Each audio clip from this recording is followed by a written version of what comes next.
అవనిగడ్డ నియోజకవర్గంలో deputy CM Pawan Kalyan పర్యటించారు. ఇక మోందా తుఫాన్ ప్రభావంతో పంట పొలాలు తీవ్రంగా కూడా నష్టపోయాయి. ఇక నష్టపోయిన పంట పొలాలను కూడా పవన్ కళ్యాణ్ పరిశీలించారు. ప్రజా సమస్యల అర్జీలను కూడా స్వయంగా ఉప ముఖ్యమంత్రి తీసుకోవడం జరిగింది. పంట నష్టంపై నివేదిక సమర్పించాలని కూడా అధికారులను ఆదేశించారు. రైతులను అడిగి పంట నష్టం వివరాలను కూడా పవన్ కళ్యాణ్ తెలుసుకున్నారు. అసలు పెట్టుబడి ఎంత పెట్టారు ఏంటి అన్నది కూడా మొత్తం కూడా తెలుసుకున్నారు. ఇక రైతులకు అండగా ఉంటామని కూడా ప్రకటన చేశారు. కూటమి ప్రభుత్వంలో రైతులకు అన్యాయం జరగదంటూ కూడా అక్కడికి అవనిగడ్డ వెళ్లి పరిశీలించిన డిప్యూటీ సీఎం కూడా వారందరికీ భరోసా ఇచ్చారు. ఇక పంట నష్టాన్ని చూస్తూ కూడా ఇటు నేలకు ఒరిగిపోయినటువంటి వరిని కానీ పాడైపోయినటువంటి పత్తి కానీ వీటన్నిటిని కూడా చూసినటువంటి పవన్ కళ్యాణ్ ఇంతమంది రైతులు నష్టపోయారా, ఇంతకాలం వాళ్ళు పడిన శ్రమంతా వృధా అయిందా అంటూ చెప్పి కూడా పంట నష్టాన్ని చూసైతే ఇటు డిప్యూటీ సీఎం పవన్ కళ్యాణ్ అయితే చలించిపోయారు. ఇక పవన్ కళ్యాణ్ అవనిగడ్డ పర్యటన, అక్కడ రైతులకు ఇచ్చిన భరోసా, వీటన్నిటికి సంబంధించిన డీటెయిల్స్ మా ప్రతినిధి కిరణ్ అడిగి తెలుసుకుందాం. కిరణ్, పవన్ కళ్యాణ్ అవనిగడ్డ పర్యటన డీటెయిల్స్ ఏంటి? రేణు, ఏదైతే మోంతా తుఫాన్ ఎఫెక్ట్ తో నష్టపోయిన రైతులను ఈరోజు పవన్ కళ్యాణ్ పరామర్శించారు. ఆయన అవనిగడ్డ నియోజకవర్గంలో పర్యటించారు. ఆయనతో పాటు ఎమ్మెల్యే మండలి బుద్ధప్రసాద్ తో పాటు ఎంపీ కూడా ఉన్నారు. అంతేకాకుండా ఎంపీ బాలశౌరి కూడా ఉన్నారు. అయితే ఆయన నష్టపోయిన పంట పొలాలను వరి లాంటి పొలాల్లోకి దిగి అసలు ఏ మేరకు నష్టం జరిగింది, ఎంత నష్టం జరిగింది, అసలు పెట్టుబడి ఎంత పెట్టారు అంటూ ఆయన రైతుల దగ్గర ఆరా తీశారు. అదేవిధంగా రైతులకు కూటమి ప్రభుత్వం అండగా ఉంటుంది, రైతులు భయపడాల్సిన అవసరం లేదు, మేము ఏదైతే కూటమిలో ఉన్నామో కూటమి రైతులకు భరోసాగా నిలుస్తుందంటూ ఆయనకు భరోసా నింపారు. ఈ పర్యటన అంతా కేవలం రైతులకు జరిగిన నష్టము, అసలు ఏ పంట పొలాలు ఎంత నష్టం జరిగిందంటూ వ్యవసాయ అధికారులను పంట నష్టం నివేదిక అందించాలని ఆదేశించారు. రేణు, అయితే ముఖ్యంగా కూడా అవనిగడ్డలో కేవలం వరి పొలాలను మాత్రమే ఇటు వెళ్ళి చూడటం జరిగిందా, లేకపోతే ఇంకే అక్కడ జరిగినటువంటి నష్టాన్ని కానీ ఇంకేదైనా ఎవరితో అయినా కమ్యూనికేట్ అవటం జరిగిందా? రేణు, ప్రస్తుతం కొనసాగుతా ఉంది పవన్ కళ్యాణ్ పర్యటన అవనిగడ్డ నియోజకవర్గంలో వేరు ప్రాంతాల్లో కొనసాగుతుంది. వరితో పాటు ఏదైతే వేరుశనగ, ప్రొద్దుతిరుగుడు లాంటి పంటలు, అంతేకాకుండా వాణిజ్య పంటలను అరటి, చెరకు లాంటి పంటలు కూడా ఆయన పరిశీలించే అవకాశం ఉందంటూ సమాచారం అందుతుంది. ఏదైతే ఆయన పర్యటన వెళ్లే సమయంలో కూడా ప్రజలు పెద్ద ఎత్తున గుమ్ముకూడారు. అంతేకాకుండా అర్జీలు కూడా ఇచ్చారు. ఆ అర్జీలు కూడా పవన్ కళ్యాణ్ స్వయంగా స్వీకరించారు. పంట ఏ మేరకు నష్టం జరిగింది అనేది కూడా ఆయన వ్యవసాయ శాఖ అధికారుల నుంచి నివేదిక కోరారు. మొత్తం అవనిగడ్డ నియోజకవర్గమే కాకుండా రాష్ట్ర వ్యాప్తంగా నిన్న సీఎం చంద్రబాబు నాయుడు కూడా ఏరియల్ సర్వే చేశారు. ఏ ప్రాంతాల్లో ఎంత పంట నష్టం జరిగిందంటూ ఆయన ఆరా తీయడం కూడా జరిగింది. అయితే ఇక్కడ ఏదైతే పవన్ కళ్యాణ్ రైతులను అడిగినప్పుడు ఇన్సూరెన్స్ కట్టారా లేదా, వ్యవసాయాధికారులు రైతుల దగ్గర నుంచి ఇన్సూరెన్స్ కట్టించుకున్నారా లేదా, అసలు బ్యాంకులు ఈ ప్రీమియం తీసుకున్నాయా లేదా అంటూ కూడా ఆయన ఆరా తీశారు. ఏ మేరకు ఏ పంటకు ఎంత పెట్టుబడి అవుతుంది, ఆ పెట్టుబడికి తగినంత స్థాయిలో ఆర్థిక సాయం చేస్తామా లేదా అంటూ కూడా ఆయన ఆరాధించినట్టు ప్రచారం జరుగుతుంది. వ్యవసాయ అధికారులతో పాటు ఎమ్మెల్యే, ఎంపీని కూడా ఎంట పెట్టుకున్నారు.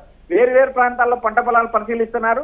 ఏదైతే రైతులకైతే ఈ కూటమి ప్రభుత్వం అండగా ఉంటుంది, రైతులకు భరోసాగా ఉంటుంది, మీ కష్టాల్లో ఉన్నప్పుడు మేము ఖచ్చితంగా ఆదుకుంటాం, మాది రైతు ప్రభుత్వం అంటూ ఆయన భరోసా ఇవ్వడం జరిగింది. రేణు, కిరణ్, ఇక ఈ పంట పొలాల్ని, ఈ పంట నష్టాలను చూస్తూ కూడా పవన్ కళ్యాణ్ చలించిపోయినట్లుగా, ఆయన ఎమోషన్ అయినట్లుగా కూడా తెలుస్తుంది. రేణు, జనరల్ గా పవన్ కళ్యాణ్ వరద ప్రాంతాల్లో పర్యటించడం పలు అరుదుగా జరుగుతుంటుంది. అంతేకాకుండా ఆయన రాష్ట్ర వ్యాప్తంగా కీలకమైన పదవిలో ఉన్నారు, డిప్యూటీ సీఎం గా ఉన్నారు. అయితే ఆయన ఏదైతే గన్నవరం ఎయిర్పోర్ట్ నుంచి ఆయన అవనిగడ్డ వెళ్లే ప్రాంతంలో కూడా పెద్ద ఎత్తున రైతులు గుమ్ముకూడారు. ఆయా ప్రాంతాల్లో పంట నష్టం జరిగింది, మీరు పరిశీలించాలంటూ పవన్ ను కోరారు. ఏదైతే ఆయన నిర్దేశించిన అవనిగడ్డలో పర్యటించారు. పంట పొలాల్లోకి స్వయంగా ఆయన నడుచుకుంటూ వెళ్లారు. మోకాల్లో బురదలో కూరుకుపోతున్నా కూడా ఆయన పంట పొలాలను పరిశీలించారు. రైతులను దగ్గర పెట్టుకున్నారు, రైతుల బాధలు విన్నారు, రైతుల కష్టాలను కూడా ఆయన పరిగణలోకి తీసుకున్నారు. ఆయన రైతులు చెప్పే కష్టాలను మొత్తం నోట్ చేసుకుని దీనిపైన ఒక సమగ్ర నివేదిక తయారు చేయమని వ్యవసాయ అధికారులను కోరారు. ఓవరాల్ గా ఈ పర్యటనలో పవన్ కళ్యాణ్ ఏదైతే కూటమి ప్రభుత్వం అండగా ఉంటుంది, అంటే ఇప్పుడు అవనిగడ్డలో ఆయన పర్యటించడం జరిగింది. ఆయన నియోజకవర్గమైన పిఠాపురం వీటిలో కూడా ఆయన పర్యటించే అవకాశం ఉందా? మరికొన్ని ప్రాంతాలు మోందా తుఫాన్తో బాగా ఎఫెక్ట్ అయిన ప్రాంతాలను డిప్యూటీ సీఎం పర్యటించే అవకాశాలు కనిపిస్తున్నాయా ఆయన షెడ్యూల్లో? రేణు ఈ రోజు అవనిగడ్డ పర్యటన ఉంది. అయితే నిన్నటి నుంచి కూడా మనం ఒక విమర్శ చూసాము. ఏదైతే పిఠాపురం నియోజకవర్గంలో పవన్ కనపడడం లేదు, ఏదైతే ఆ ప్రాంతంలో కూడా ఆయన పర్యటించలేదు, జనసేన నేతలు కూడా ఎక్కడా కనపడటం లేదంటూ నిన్న మత్స్యకారులు రోడ్డెక్కి ఆందోళన చేసిన సంగతి మనకు విదితమే. అంతేకాకుండా ఏదైతే కాకినాడ ఎంపీ ఉన్నారో ఆయన మత్స్యకారులను పరామర్శించకుండా మత్స్యకారుల బాధ వినకుండా వెళ్ళిపోయారంటూ కూడా నిన్న ఆగ్రహం వ్యక్తం చేసి తెలిసిందే. అయితే పవన్ కళ్యాణ్ షెడ్యూల్లో ఈ రోజు కేవలం అవనిగడ్డ మాత్రమే ఉంది. ఫర్దర్గా రేపు ఎల్లుండి ఆయన పర్యటన వివరాలు అయితే ప్రస్తుతానికి మన దగ్గర సమాచారం లేదు. ఏదైతే రాష్ట్ర వ్యాప్తంగా రైతులకు అండగా ఉంటామంటూ పవన్ కళ్యాణ్ రైతులకు భరోసా నింపే ప్రయత్నం చేశారంటే మనం ఈ పర్యటనలో చెప్పుకోవచ్చు. లేదు right, thanks for the details Kiran. ఇక పవన్ కళ్యాణ్ ఈరోజు అవనిగడ్డలో కూడా పర్యటించారు. అక్కడ పంట నష్టాన్ని కూడా, అసలు పంటకి ఎంత పెట్టుబడి పెట్టారు, ఇప్పటి వరకు కూడా రైతులు ఎంత మనీని పంట కోసం ఖర్చు చేశారు, మరి అంత మొత్తంలో కూడా ప్రభుత్వం తరపు నుంచి సాయం చేయడం కుదురుతుందా? మరోవైపు ఏంటంటే అసలు దీనికి సంబంధించి ముందుగా ఇన్సూరెన్స్కి ఇటు అర్హులుగా వీళ్ళు ముందుగా నమోదు చేసుకున్నారా ఇన్సూరెన్స్ అని చెప్పి కూడా వీటన్నిటి గురించి ఆరా తీశారు. తరువాత అక్కడ జరిగినటువంటి పంట నష్టాన్ని కూడా ఆయన పరిశీలించి కొంత ఎమోషన్ కూడా అయ్యారు. ఇంత మేర కూడా మోందా తుఫాన్లో కూడా ఇన్నాళ్ళు 6 కాలం కూడా కష్టపడిన రైతుల కష్టం ఇలా వృధా నీళ్ల పాలైపోయిందా అంటూ చెప్పి కూడా మోందా తుఫాన్ ఎఫెక్ట్తో కూడా పంట పొలాల నష్టాన్ని చూసి ఆయన కొంత ఆవేదన చెందారు. ఇక ఆ తరువాత కూడా అక్కడే ఆయన వెళ్తూ ఉన్న క్రమంలో కూడా పవన్ డిప్యూటీ సీఎంను చూసేందుకు అనేక మంది అక్కడికి రావటం, ఇక వారికి ఉన్న సమస్యలను అర్జీల రూపంలో కూడా వాళ్ళు పవన్ కళ్యాణ్కి అందించడం జరిగింది. ఇక స్వయంగా డిప్యూటీ సీఎంఏ వాళ్ళ చేతుల నుంచి కూడా తాను అర్జీలను అందుకోవటం జరిగింది. ఇక చాలా మంది కూడా డిప్యూటీ సీఎంను చూసేందుకు కూడా అక్కడికి రావటం జరిగింది. ఇక వారందరికీ అభివాదం చేసుకుంటూ కూడా ఇక అవనిగడ్డ పర్యటన అయితే ఆయనది కొనసాగుతూ ఉంది. ఇక మరొక వైపు మరి ఆయన షెడ్యూల్లోనైతే ఇవాళ అవనిగడ్డ పర్యటన ఉంది. ఇక దీని తర్వాత ఎందుకంటే ఆల్రెడీ కూడా ఇటు సీఎం కూడా ఏరియల్ సర్వే చేయడం జరిగింది. మరి డిప్యూటీ సీఎం కూడా మరికొన్ని ప్రాంతాలకు వెళ్ళి రైతులతో మాట్లాడి, మరొక వైపు ఇటు ఉప్పాడ తీరంలో కూడా బీచ్ కోతకు గురవటం జరిగింది.